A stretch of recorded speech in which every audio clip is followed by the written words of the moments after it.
I am willing to finally concede that the numbers are moving a little.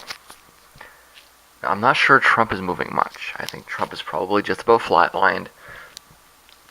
Regardless of the media narrative, to me, the story of this election has been how stable the numbers are, how flat they are.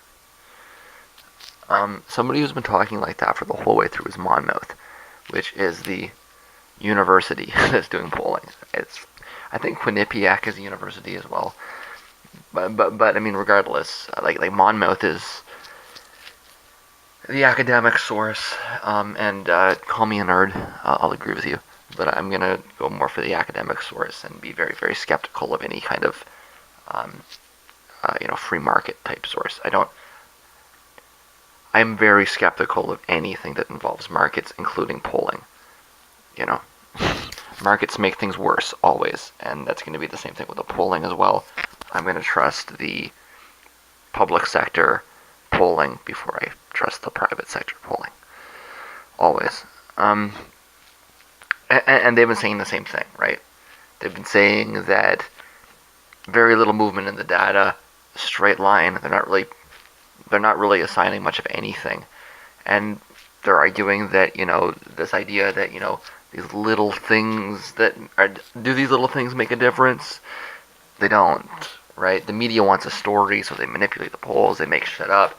You know, candidate X said something mean about this group, and the polls went way up, and then they fell down, and like this is a fantasy reality. That doesn't happen. It never happens. Not in any country, not in any election. Polling is generally broadly pretty stable, but when things do switch, they switch hard and they switch fast, right? And this has kind of been my argument the whole time through, is that you can't do things like look at regression analyses. You can't really, like, one event is not going to swing an election, usually, unless it's something like a terrorist attack, right? But the instability is nonetheless real. It's just that it's unpredictable, right? So you've got to look at it, and once in a while, if you're lucky, you'll be able to pull out a trend, right? Even in the last election in Canada, there wasn't really a trend. Well, okay, something kind of pulled itself out at the last couple of weeks, and what it was it was the left consolidating behind the Liberals, and it happened in two jumps, right? What happened at first was there was an initial movement, and that put the Liberals up. So for the first third of the election, the NDP was way up, and then for the second third of the election, pretty much all three parties were tied. And what people did was they looked at the situation and they concluded it, and this was psychological, right? Is they concluded that the Liberals had a better chance of winning than the NDP. Was that mathematically true? No, not at that point in time. But because the Liberals are the natural governing party and the NDP are the perpetual protest third party, people got it through their minds that if they're tied, then the Liberals have a better chance of winning. And then in the last third of the election, it was a huge movement from the NDP to the Liberals. But it wasn't like there wasn't like a trend line, and it was like a step function, right? It was like right, like and that's how elections usually are more often. Like that's what usually happens in elections, right? I think that we may actually be lucky enough, and I'm not gonna do these analyses. I'll let someone else do them. But I think that we may actually be lucky enough that if we look carefully, we are actually going to see a trend in this data.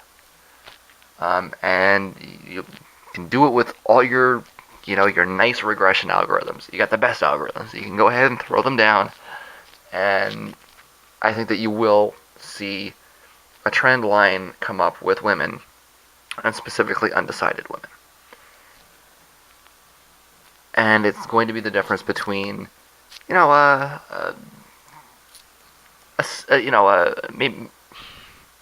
a comfortable to sketchy Clinton win, right? Where she gets like 280-ish to a Clinton blowout where she's got like 350, 400.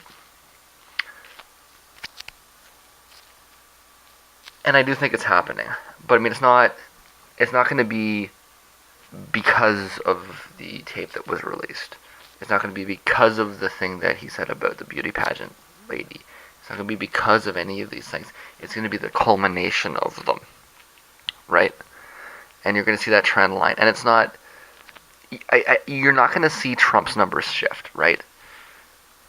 And this is another point that I'm trying to get across. Is if you look at the numbers for Trump, the media is reporting them like, Clinton 45, Trump 42 or something, right?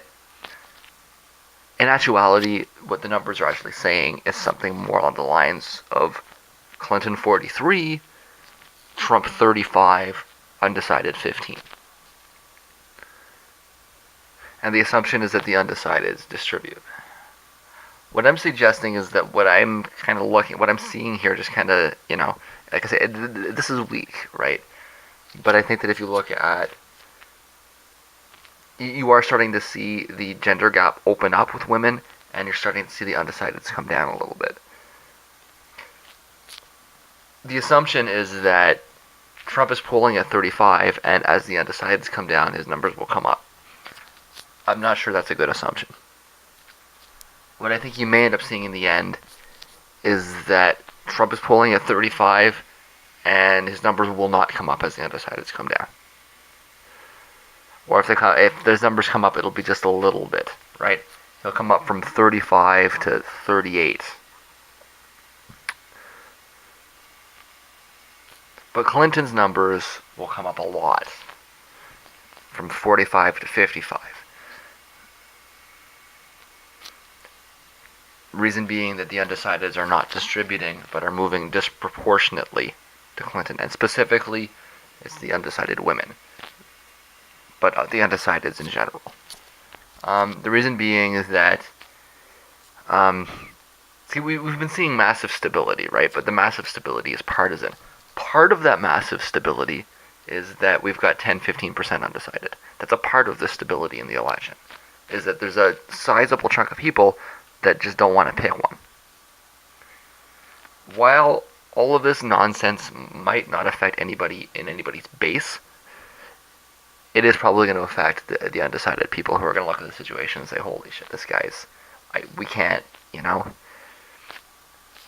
One of the... it might not surprise Trump supporters, and it might not surprise Democrats, but if you have not decided yet, then you're not paying attention. Maybe you hate them both, right? I know that myself, I would have been, I'm not undecided. I have decided that I don't like either of them. But there was a long period, up until the middle of the summer, where, I wasn't really... I wasn't convinced that Clinton was a lesser evil, and I'm still not convinced that Clinton is a lesser evil. But I've developed a thought process, right? And a part of that process is watching Trump, right? You can't believe what Trump says. His intelligence level is not very impressive, and these etc. kinds of things. Even if there's a couple of policies I like better, and there's a lot of things about Clinton that I hate, I can say that I have gone from undecided to Clinton, right? And this bullshit is part of it. Not because I'm making a moral value judgment or anything, but it's just a broader, a broader feeling that this guy's a dipshit, and you can't do that, right? This can't happen, right? It just... When I talk about red lines, it's like it's just falling through a rabbit hole, right? It's just like this has gone too far, right? in a lot of ways, the kind of candidate that Trump is maybe the kind of thing that might swing somebody like me. But he made a lot of bad choices. The whole abortion thing, the whole willingness to work with social conservatives thing. It's, you know, it's just not going to swing me. I pointed this out repeatedly. Had he swung libertarian, and I think that, frankly, I think he is probably more of a libertarian than he is a social conservative. I don't think that Trump is a social conservative at all. And it's boggling my mind to watch these people that think that he is. I think he's a liberal Republican, right? That's what he is. He's a libertarian on a lot of things, but he had to pander to voters, and just watching them, it's I cannot believe how stupid they are. But for every idiot that he got to, buy into this, he lost two people that might have been considering their options when presented with a candidate as poor as Hillary Clinton, right? And you get the trade thing. It's like, I don't like the, investors' rights agreements that we pretend are free trade agreements, but I don't think that the solution is to increase tariffs and build walls. I think that the solution is to have more open borders and environmental standards and labor standards. The solution is not less integration, but more integration.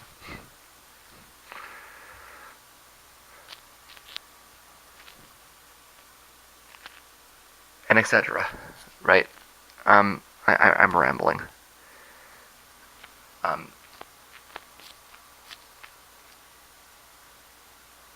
So yeah, I don't think that Trump's numbers are really going.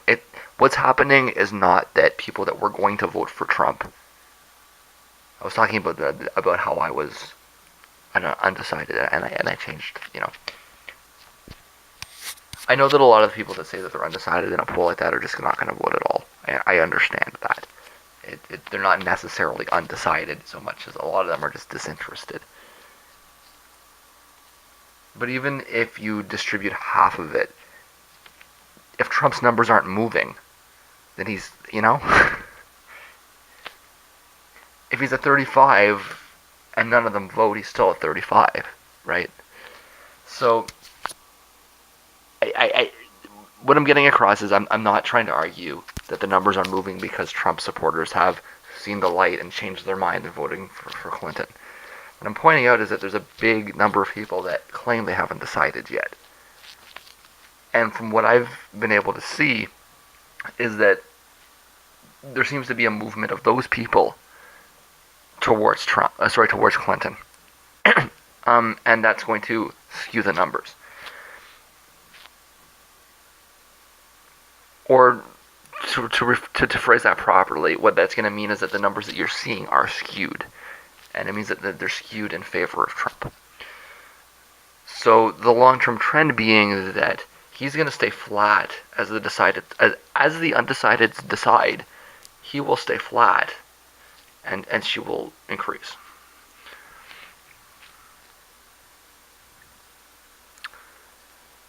And so that 35, 36 that he's running at is not going to go up much.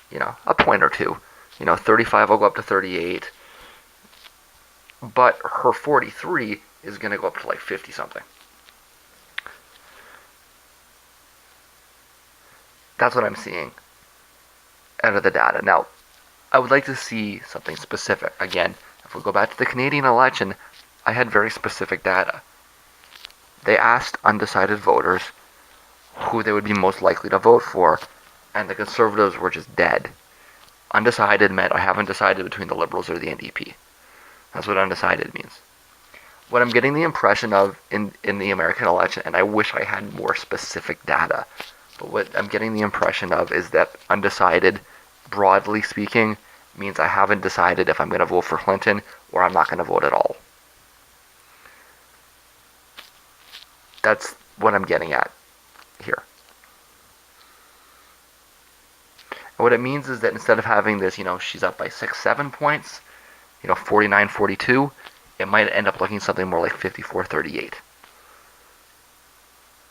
Because she gets that big bump.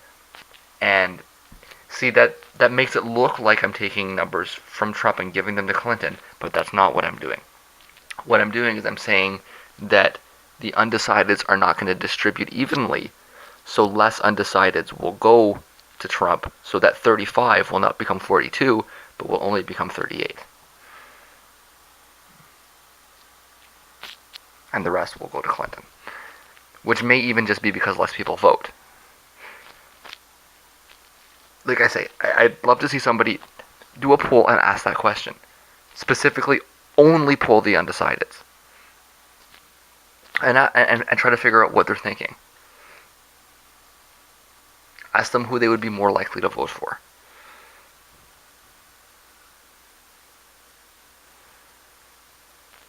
And it's a weak signal, and it's just from looking at tables, right? And saying, okay, wait a second, this is moving in that direction. I'm not using the algorithms. You want to do the algorithm? Go ahead, like I say. See, here's the thing: is these algorithms are really nice after the fact, right? You can look after the election and say, oh, gee, there was a movement here. It doesn't really help you in the meantime. You've kind of got to guess. And my guess is that you are going to see that there is a trend. And that trend is that undecided women are moving disproportionately, a very large disproportion towards Clinton, and it means that overall undecideds are moving very strongly to Clinton.